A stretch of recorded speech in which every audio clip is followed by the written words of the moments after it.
So, beloved ones, I already feel like I've had church.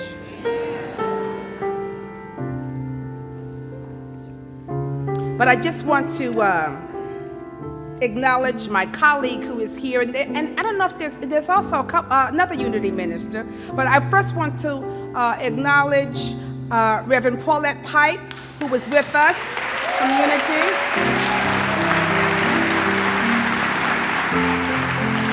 And I believe Reverend Saba is here.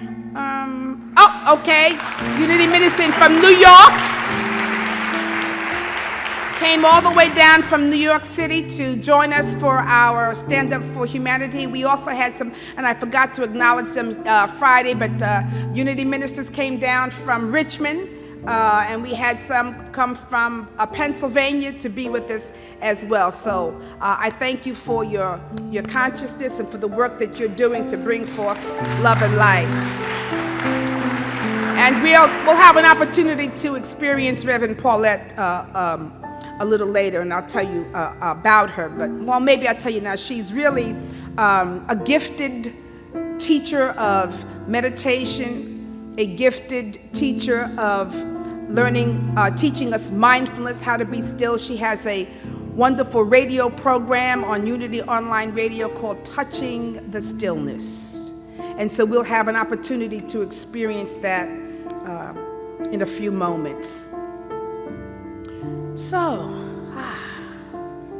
good morning. Turn to someone and tell them, you are the one. You are the one. You are the one.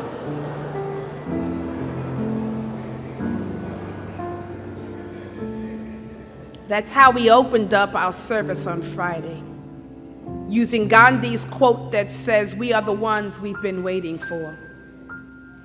And it's so true, because so often we think that somebody else will be the one that's going to rescue me. Somebody else will be the one that will take care of all of my needs. But we are the ones. God has instilled upon us all that we need to live beautiful lives. He has given everything to sustain this thing we call life. And it's up to us to utilize the gift and to take it upon ourselves to express more of God in the world, more of good in the world. Now, I know that I've said this, if I said it once, I've said it 1,000 times. And I'll keep on saying it because hearing it gives us hope, especially during this time where we might be inclined to be down or to be filled with a sense of despair regarding all of the changes that are taking place. And I know that our seniors have seen many things come and many things go, that you have witnessed a great deal. And especially it may seem as if we are going backwards. It may feel as if something is amiss here, that somehow or another we're not evolving as we should, but we are devolving, dissolving, moving backwards. But I want to say this, believe it or not, these are really exciting times. This is really an exciting time. Scripture says that there is a season, right? A time and a purpose for everything under the heavens. Sometimes there's a time to plant, and then there's a time to pluck up what has been planted. Sometimes there's a time for peace, and sometimes there's a time for war. Sometimes you might experience a time for building up and a time for destruction and destroying. And we are in the midst of this. We are destroying certain things. We are plucking up certain things. But that's all right, because it means that we have the opportunity to build and to plant new seeds, to build up what has been destroyed, to plant what has been plucked up, and to build anew, to bring peace if there's war, and sometimes to bring not war, but resistance and turbulence, so that there is a shaking up, a stirring up, a pulling up of what needs to go. And so these are exciting times because we have an opportunity to witness it. We have not witnessed this before. And so I don't want you to think that while we are moving back, no. God is in charge. And there's something magnificent underfoot. There's something beautiful that is happening on the planet, mainly because we are all waking up. We recognize we're being called to stand up, to speak up, and to be a part of this great whole, and to bring something good, to bring something to life. But yet, we have to decipher. Is it time? Am I planting or am I plucking? Am I building or am I destroying? Because each serves a purpose, but we must know where we are and when it is time for a particular action or activity. And so we have choices to make. We are standing at a point of great choice. A point of great choice. Somebody say great choice. Because that's what's happening. We are standing at a time of great choice. We're at a crossroads. We are experiencing a fork in the road of our evolution. And we have to determine and decide which direction we will go in. Because one direction could feel like we're moving on the path of righteousness. And then the other could feel like we are moving on the path of destruction. We have to make a choice. Which one are we choosing? Are we walking on the path of righteousness or are we walking on the path of destruction? Matthew 7, the book of Matthew, chapter 7, verses 13 through 14 puts it this way. It says, You can enter God's kingdom only through the narrow gate. The highway to hell or the road to destruction is broad, and its gate is wide for the many who choose that way. But the gateway to life is very narrow, and the road is difficult, and only a few ever find it. And I'm thinking, wow, when I look at what's going on, everything that's going on could give me the indication that we are traveling on a difficult road, right? That we're on sort of a rocky road. That right now we are experiencing the road that we're on seems to have lots of twists and turns. I know every day I wake up and I wonder what has happened now. Or what is being said now? What has he who shall not be named done now? Twists and turns, right? Or sometimes we got hills and mountains, and it might even feel like we're just climbing up that rough side of the mountain. That it's a struggle, it's a steep climb, and we're trying to, every time it feels we're moving ahead, we might feel like we're moving back. So the road that we're on may feel like it's a difficult road, but this is what I'm saying. Even though it might feel exhausting, do not lose hope. The scripture also says that do not grow weary in well-doing, for in due season we shall reap if we faint not. So, this is our season. This is our time.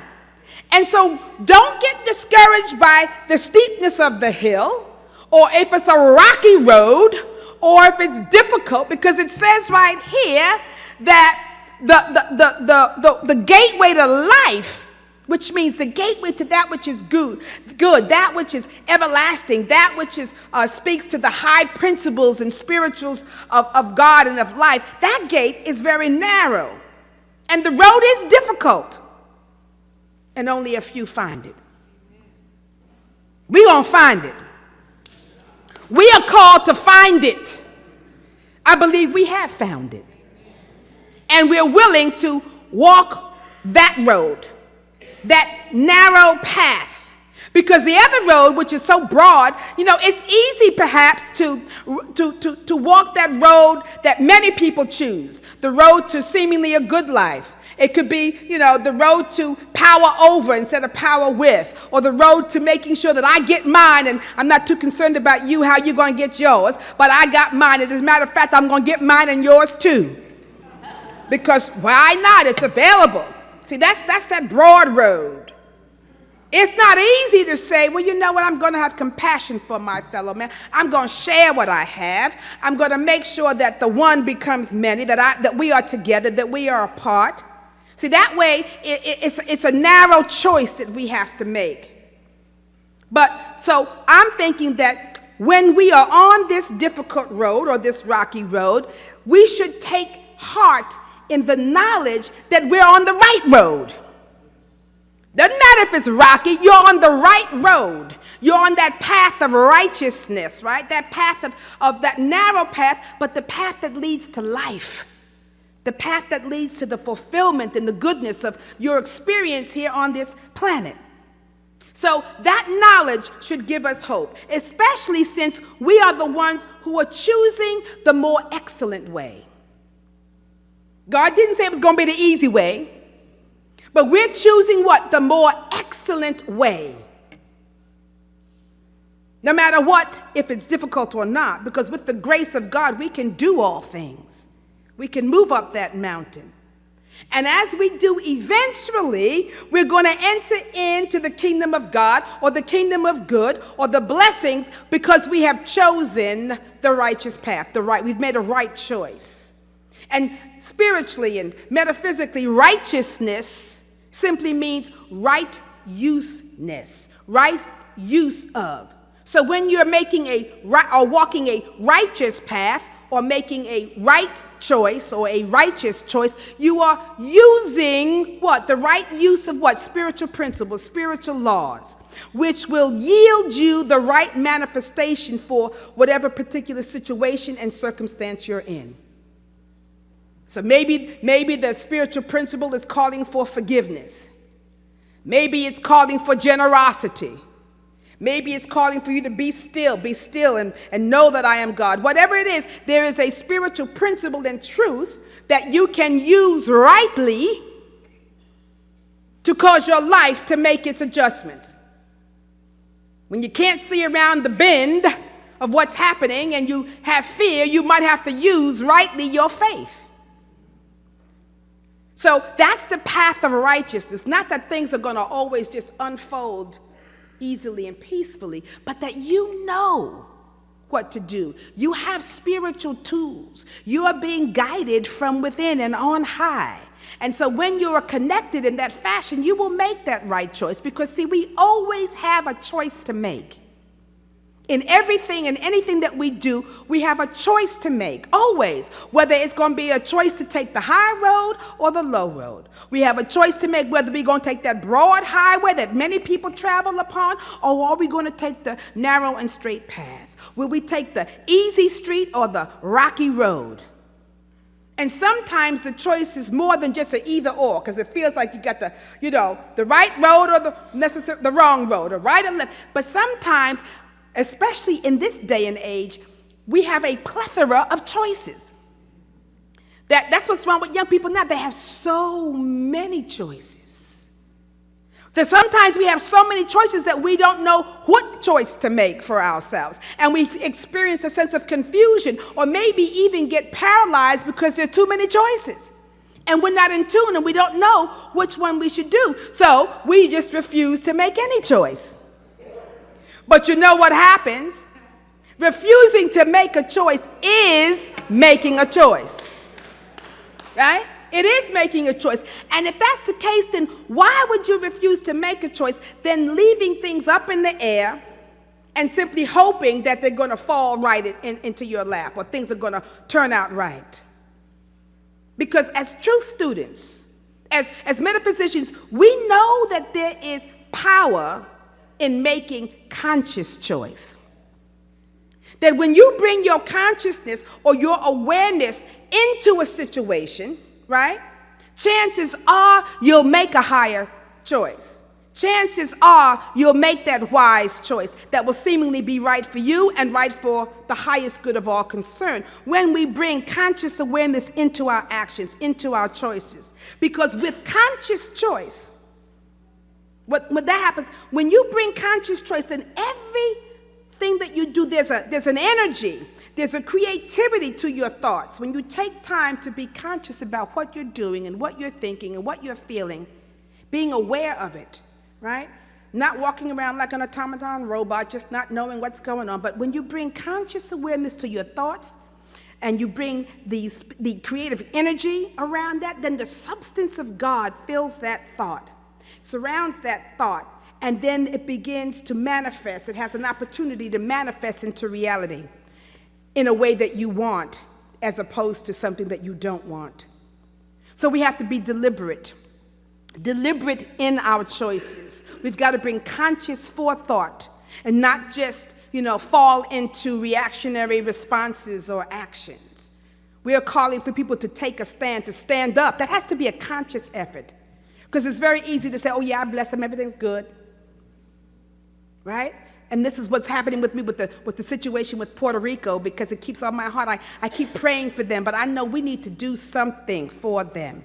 So I'm going to tell you about that later. We're going this is what Spirit has given me, but we're going to I've been in communication with someone this morning. And, in addition to our prayers, they need some water. They need some batteries. They need non-perishable goods. And we're going to figure out a way how to get that there without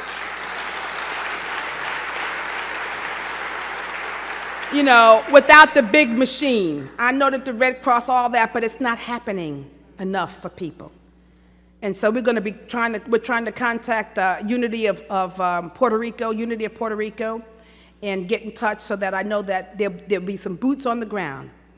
And if we have to fly over there, I'm going to get me a plane, and whoever wants to come with me, y'all can come, and we can pack some suitcases of water. You got to make a way out of no way sometimes. FEMA may not know how to get water there, but if I have to pack some in my suitcase, and if I get one bottle, that's all right. There'll be one more soul that has a drink. So we're going to do that. Sometimes we have to make conscious choices to be clear on what it is and to be deliberate with what we're doing, to be intentional with our thoughts. Because when you are intentional with your thoughts, intentional with your desires, then those thoughts begin to carry that spiritual energy around that intention, around that thought, and then it has the power to demonstrate itself and to activate itself, and it becomes a living reality. Not just some passing fancy a wish that, it'd be nice. I'm going to pray for them. Prayer works. But sometimes we have to move our feet. We must move our feet. So we got choices to make. And we want to be able to make the choices that we want to manifest rather than abdicate this God-given power we have to be conscious and to make a choice and then say, well, whatever happens, happens. Why not make the choice to choose your thought, conscious selection rather than unconscious habitual thinking that leads to unconscious choices? And when we have unconscious choices, then all of a sudden you've chosen something and you're not even aware you chose it. And all of a sudden you'll find yourself, well, how did this happen? How did I get here? Because there was something that you chose and thought or whatever that moved you in that direction. So more than ever, we have to be consciously aware and awake of our choices in life. Because every unacknowledged, every unaddressed, every unconscious thought, belief, fear, perception, attitude, or value, whatever, it moves us in a particular direction in life. And so we need to be consciously aware and clear of our choices. And one way to do that is to constantly turn within. Miss Thera said she, in the mornings, would get up and have her prayer time. Consciously turn within and seek a higher way, seek a higher choice, seek a higher direction. As it says in Proverbs 3:5, trust in the Lord with all thy heart and lean not unto thine own understanding. In all of thy ways acknowledge him, and he shall do what? Direct your paths. So we want to be able to be practiced in that. And we're so blessed this morning to have my colleague, with us. Reverend Paulette, as I said before, who is the wonderful ministry, has the wonderful ministry of touching the stillness. And I think it would be so beautiful for us to be able to experience that right here and right now. So I'm going to call Reverend Paulette up, and she's going to lead us in an experience of being able to touch the stillness. So let's receive her with a unity, love, and warm welcome.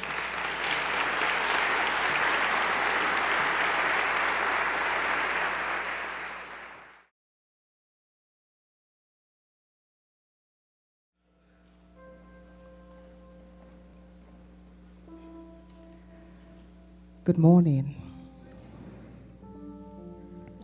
Let us begin by putting aside anything we might be holding in our hands.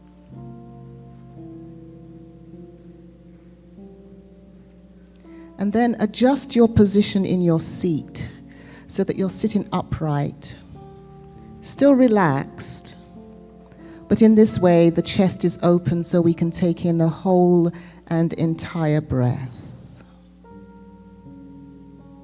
And if you're comfortable doing so, you may close your eyes. But if you're someone for whom closing your eyes just makes your mind run riot, then just find a focus point. Notice without changing the flow of your breath.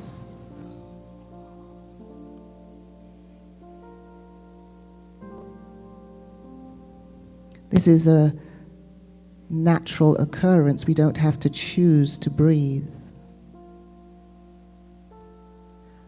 But we do have the choice to deepen the breath, to allow us to relax deeply. So choose now to deepen your next breath.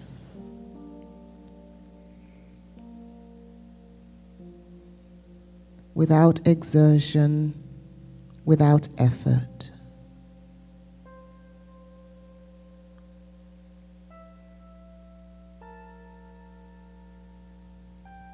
Uncurl your toes in your shoes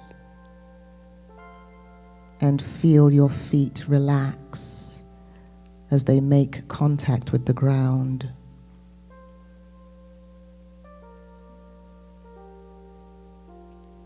Feel your ankles soften as your lower legs and your knees, thighs, hips, pelvis, and seat all let go and relax.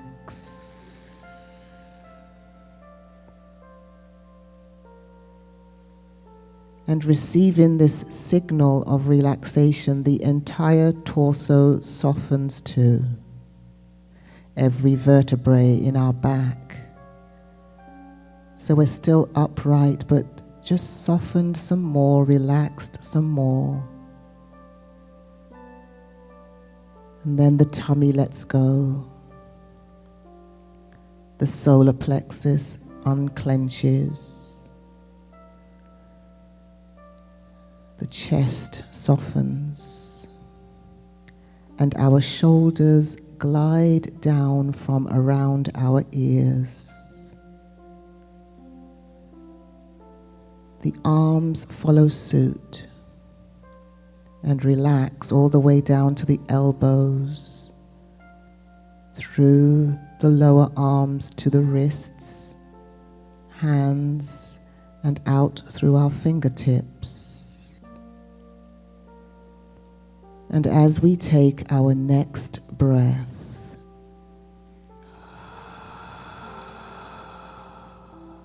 our neck lets go, even while holding the weight of our head. And the back of the head softens. The chin, our jawbones and cheekbones release.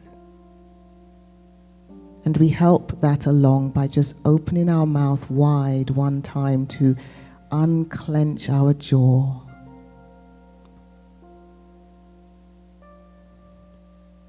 And allow our eyes to sink more deeply into their sockets.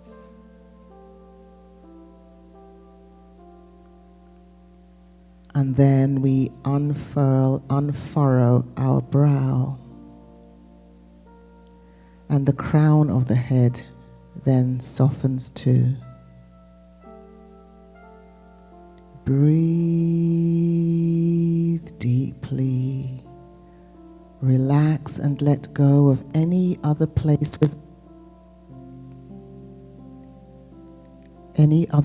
within that might be holding on.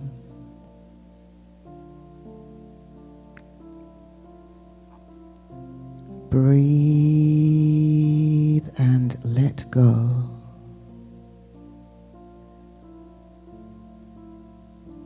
Focusing our attention at our heart center.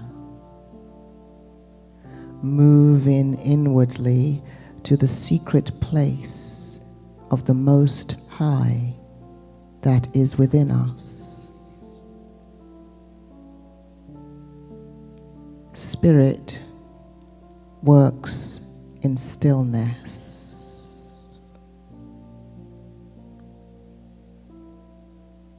And so in this quiet moment, we open and avail ourselves to clarity, guidance, intuitive guidance that we pay attention to, that is so clear and unmistakable we cannot possibly misunderstand. And the guidance that we are opening to is actually a soul reminder of the choice we have already signed up for, that we may have put aside, that we may have talked ourselves out of, that we may have made excuses not to commit to. But as we rest in the stillness of the silence, we are reminded, supported,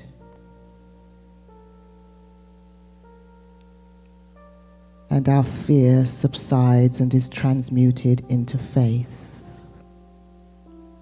So let us breathe and relax and listen with the ears of our heart to be reminded of the choice in the stillness of the silence. In the silence.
Allow your next breath to submerge you even more deeply into this still moment,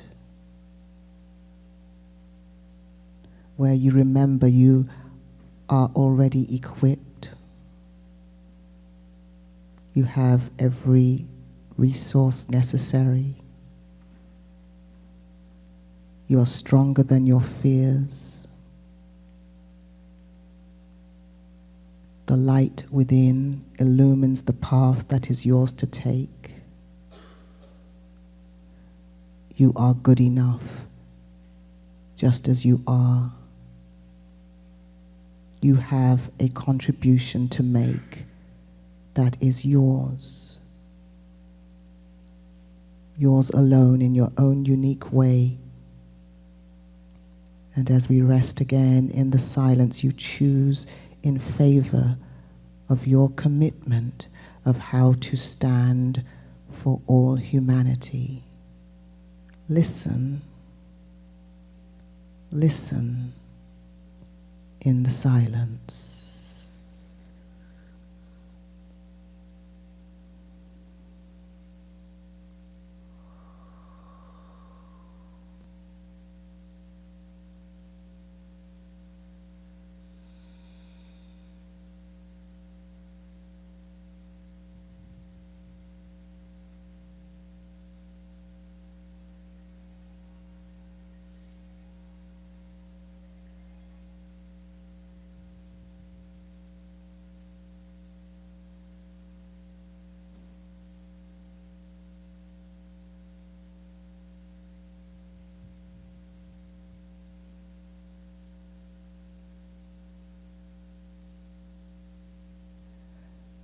Lay hold of that guidance.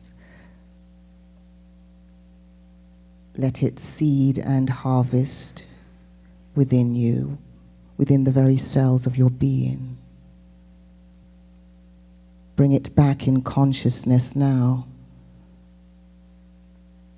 with ferocious faith, with readiness to stand forth and do that which is ours to do.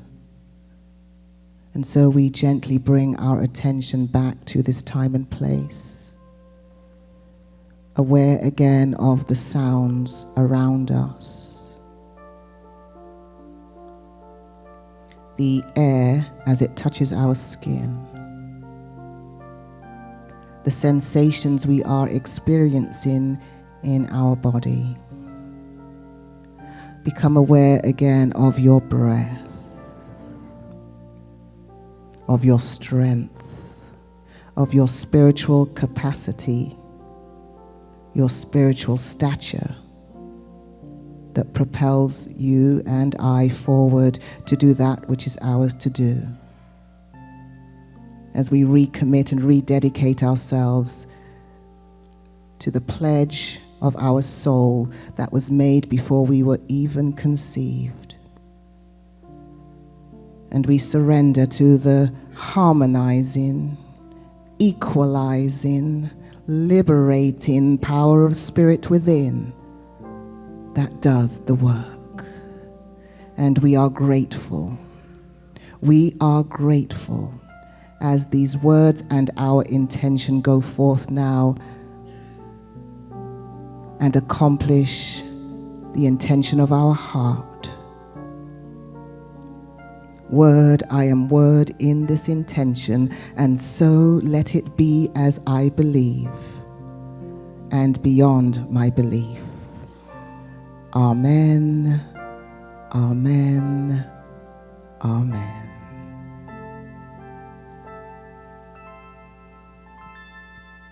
Namaste. Namaste. Beautiful. Wonderful. You see, whenever we feel we don't know what to do, what choice to make, what direction to move in, we can always go within. In all of thy ways acknowledge him, and he will direct your path. So we're grateful for Reverend Paulette sharing that time of touching the stillness with us. She too will be out. You can greet her. She'll be out by the bookstore She has CDs and to sell as well, so you can listen to that wonderful, smooth voice to take you deeper into the stillness as well. So I say, beloved ones, let us all make God the ultimate choice. If you make God your ultimate choice, God's goodness will manifest in manifold blessings in your life and in all of your affairs. So whose choice is it anyway? It's your choice, because God has already chosen. He's already chosen the best and the most excellent way. It's simply up to us to walk in it. So I say, be among the few that find this precious path and do the good work of spirit. Blessings and namaste. We invite you to come downstairs to greet our wonderful seniors and to bless them, to give thanks for them being here. So let's just take a deep breath. I'm a little slow because when I go deep, it's like, okay. But let's take a deep breath together.